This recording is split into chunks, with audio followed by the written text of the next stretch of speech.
Welcome back to the channel. In today's video we are moving on to the next episode in my themed Letterboxd 4 series, and in this video it is the preview video for the month of May, and in this month we are taking a look at animated films. Now, I decided to do animated films this month because, a week or so ago at this point, I guess probably a week ago from when I'm uploading this was Mother's Day, and it just kind of felt like May kind of feels like a fun month of the family being together, being with your mom, and again, just kind of the whole family being together, and there's nothing to me that feels more like family than, kind of these family films and animated films, and so that was the reason for wanting to do animated films for the month of May. Now, in these videos, if this is your first time seeing any of these videos, basically all this series is just in every single one of these, each month we're taking a look at a different category, and then I'm giving you what my Letterboxd 4 is of that category. Now, the first video of the month is kind of the preview video, and then at the end of the month we do kind of the final results of everything that I watched that month.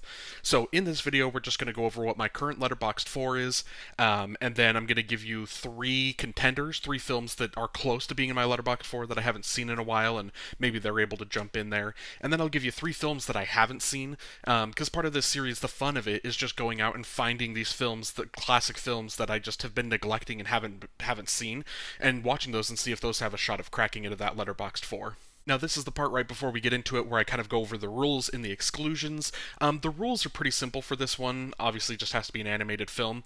The only real additional rule is I'm only doing one entry per franchise, because if I didn't, there is a certain trilogy that will take up three of my four spots, and that doesn't seem like a whole lot of fun. So that's the rule, only one entry per franchise. And then there's no exclusions. In previous videos or in future videos, some of the exclusions will include, because I want it to be, by the end of the year, I want it to be 48 different films, right? Every single month.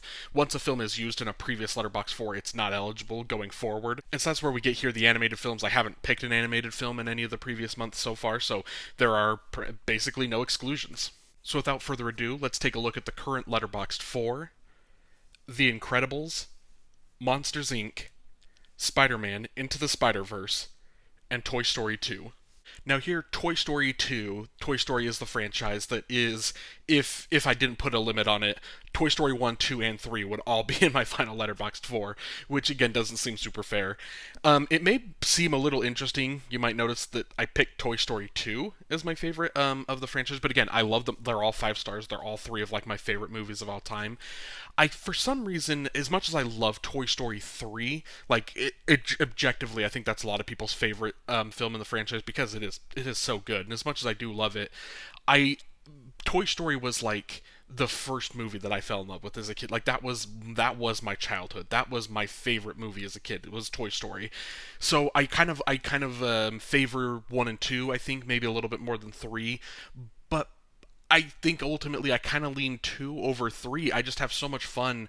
As fun as Toy Story 1 is, Toy Story 2 is the one that I have the most fun memories with, of Jessie and Bullseye. Like, it feels weird to pick the one that doesn't have Jessie or Bullseye being, as part of the group, as being, like, the favorite. And I just have so many memories of Toy Story 2. I had, like, a video game, Toy Story video game on the PS1, when I was a kid, and have so many fun memories of playing the level. I don't remember exactly all that I was doing, but you're playing as Buzz Lightyear, and you're flying around Al's Toy Barn, and, like, things like that. Like, those are the memories that I have, and that comes from Toy Story 2. So it may seem a little odd, but that's currently how I have it, as Toy Story 2 is kind of my favorite of the three. And then we have The Incredibles and Monsters, Inc., two movies that I remember distinctly being watching and loving as a little kid. I don't think I've seen either of these in the last, man, I don't know how long. It's probably been almost 2 decades since I've seen these. Like, it's been so long since I've seen either of these films. Monsters, Inc., especially, I do have a fun memory of seeing that in the theater, and before the movie started, the theater, they were doing some promotional thing where they stuck something under the seat, and whoever won, or whoever, so they had us all check under our seats, and I think I won like a free popcorn or something because I ended up winning. Just a completely random thing, but I remember that being part of my Monsters, Inc. Viewing experience when that happened, and but I remember as a kid too, I used to always say that I can't remember what the other ones were, but I used to always say there was like three movies that had made me cry in my life, and Monsters Inc. was one of them. And obviously now there's hundreds of movies that have made me cry, but as a kid, Monsters Inc. wrecked me, and I just loved it so much. And The Incredibles, it's another one I had so much fun as a kid, but it's been so long since I've seen it. I didn't watch it before Incredibles 2, so it's been so long. Spider-Man Into the Spider-Verse, that's not. I feel like a very controversial pick at all. I think a lot of people probably have one of the Spider Verse movies in there. Maybe it is interesting that I have Into as opposed to Across the Spider Verse, because I think more people prefer Across the Spider Verse. But there's something about the complete nature of Into the Spider Verse being a complete, whole story that works so well for me. Across the Spider Verse, once we finally get beyond the Spider Verse in 2050 or whenever that movie is finally going to come out, when we finally get there, maybe Across the Spider Verse, I'll like it a little bit more when we kind of get the whole story. But for now, I think I prefer Into the Spider Verse. And then taking a look at the three contenders: The Lion King, Mulan, and Soul.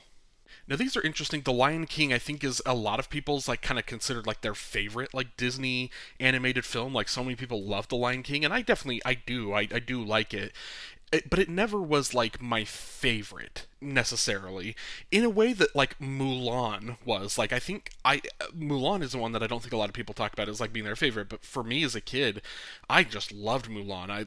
I think out of all of like the classic Disney animated movies, I think like Mulan's soundtrack is the one that like stuck with me the most as a kid. I loved the story.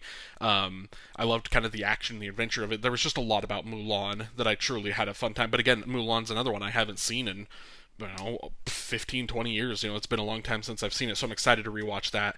Soul is a fun one too. I've seen it a couple times, during the year it came out, and I haven't really seen it since. I'm also gonna maybe throw in like a bonus contender that I'll also try and watch this month as well, which is Wolfwalkers, because that year with Soul and Wolfwalkers, I think I maybe preferred Wolfwalkers like initially, and then on a rewatch, Soul kind of hit me in a different way, and so I think Soul is one of those Disney films, kind of the newer age Disney animation films, where it's very existential and has these big ideas and these big things that maybe didn't click the first time and then all of a sudden clicked so much more the second time, kind of like Inside Out, where like there's some viewings where it's just kind of whatever, and then there's some viewings where it's just like it clicks, like the emotion gets to you. So I'm excited to kind of see if Soul is in that same bucket, and then I'll try and watch Wolfwalkers as well to just kind of revisit that, because I remember that year that animated, Soul was won everything, but like Wolfwalkers was maybe I preferred it a little bit more. So excited to kind of see how those two still last with me. And then for the three films I haven't seen: Fantastic Mr. Fox, The Lego Movie, and Perfect Blue. Now, these three films are very fun in the sense that I mean, obviously, The Lego Movie, I know it's a movie about Legos, but I don't really know a whole ton of the plot, really. Obviously, there's been, like Lego Batman and a couple other spin offs like that, but where it's like you can kind of get the general idea.